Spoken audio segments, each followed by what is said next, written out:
In 26 years of service to Morrow House, Mr. Teague had learned to read a room the way other men read weather.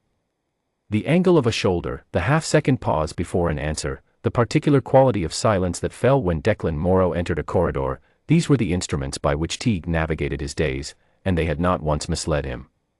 He was less certain, he would later admit, about people. Morrow House occupied the better part of a city block on Calder Street, a tall, gray stone residence with brass fittings and curtained windows that gave nothing away to the street below. Inside, everything ran to a precision that Teague had maintained across 3 decades, the Morning Post sorted and on the library table by 7, the household ledgers balanced to the penny, the staff answering in low voices and moving without hurry. Declan Morrow required order the way other men required air. He was not unkind, but he was absolute, and the household had long since learned the difference. He was also, by any reckoning Teague had heard, the most quietly powerful man in the city. Not loudly, Declan did not raise his voice, did not threaten, did not need to. His name on a letter was enough to open doors that other men knocked on for years. His word, once given, was the closest thing to law that certain parties had ever encountered.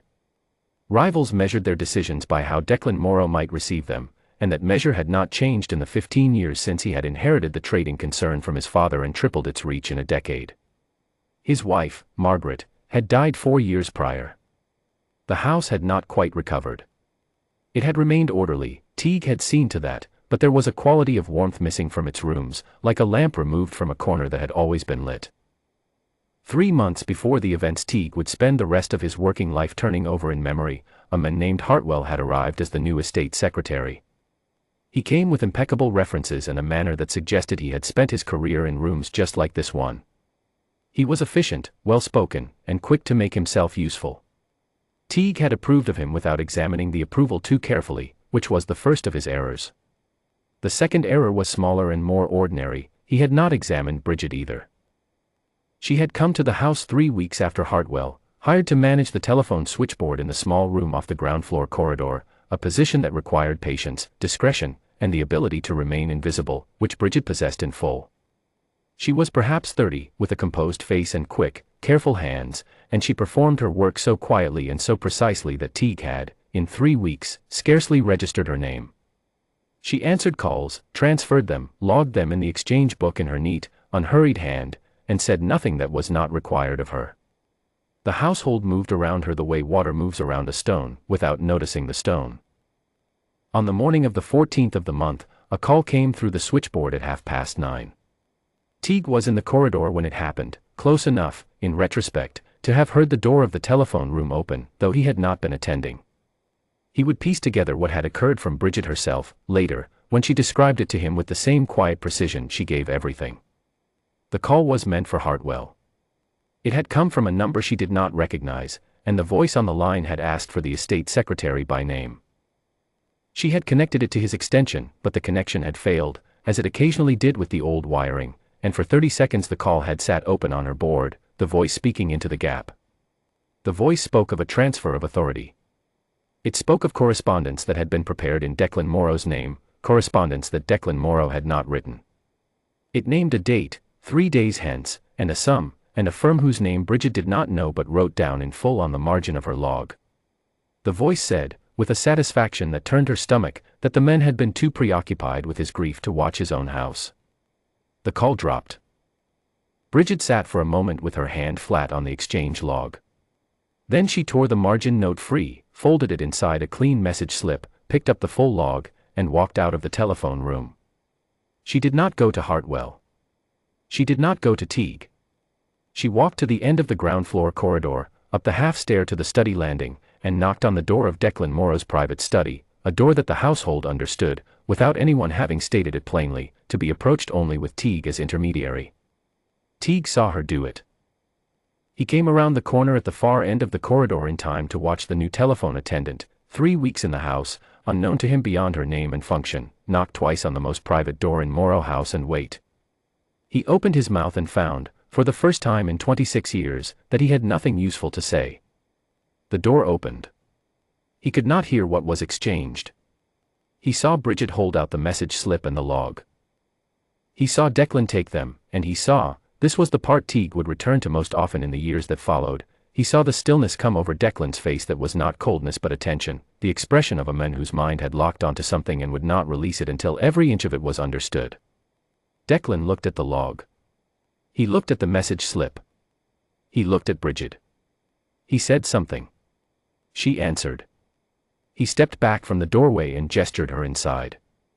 Teague stood in the corridor for a long moment after the door had closed, the undelivered correction still somewhere in his chest.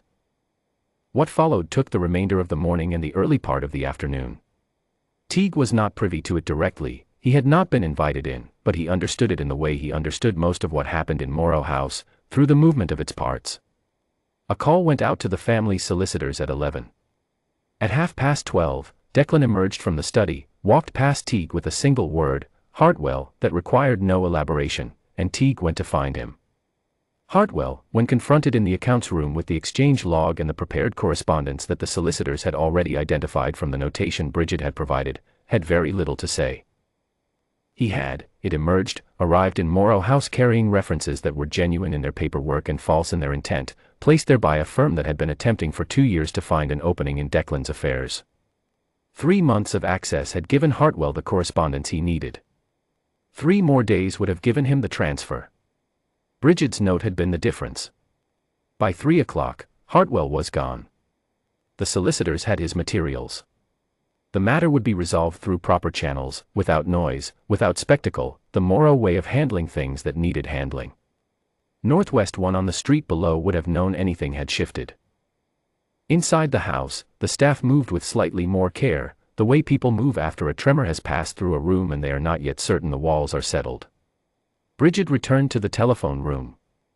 This was what Teague found difficult to account for, later, not the exposure of Hartwell, which he could follow in its clean procedural logic, but the quietness with which Bridget resumed her place.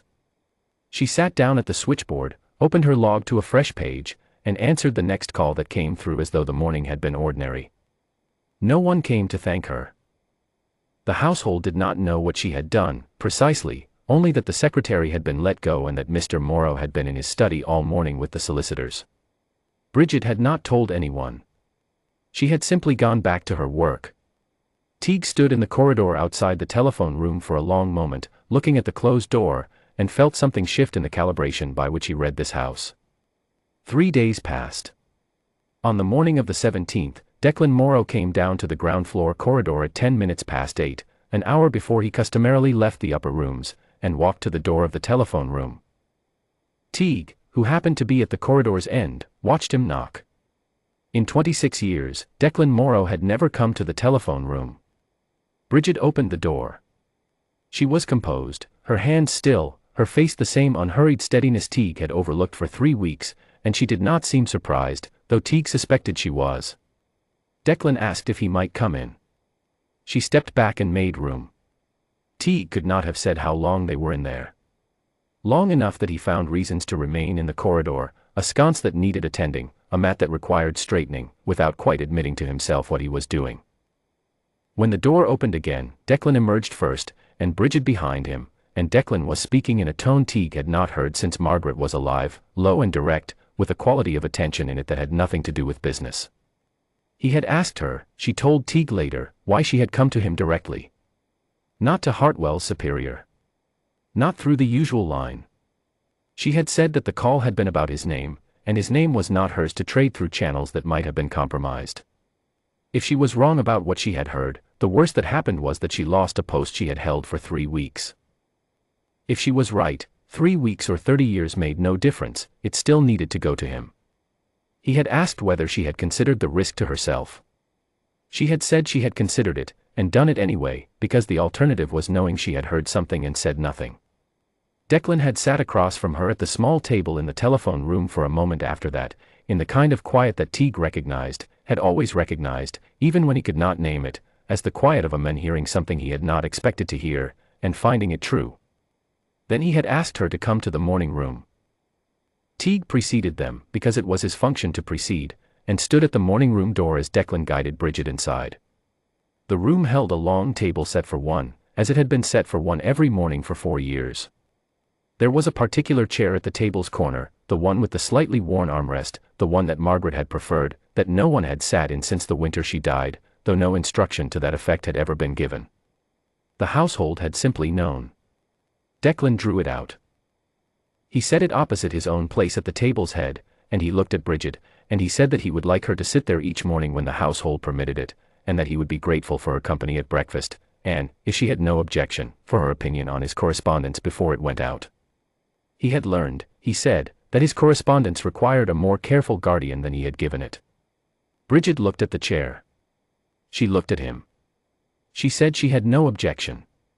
Teague, standing at the door, felt the thing that happened in his chest move through him quietly and settle. He had spent 26 years reading this house by its angles and silences. He had read Hartwell correctly in function and missed him entirely in character. He had read Bridget not at all, had not bothered, and she had been the truest person in the building from the morning she arrived. He stepped back from the door to give them the room.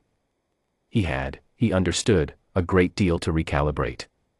The chair at the corner of the table was filled from that morning forward. Declan's correspondence went out without error. The household learned, in the gradual way households learn things that are not announced, that the woman in the telephone room was to be treated with the same weight as anyone with a permanent position in the house, and then, over the following weeks, with rather more. Teague learned it too. He learned it in the particular way of men who have been careful observers all their lives and have finally encountered something they had looked at without seeing, with a slowness that was also, at its root, a form of gratitude.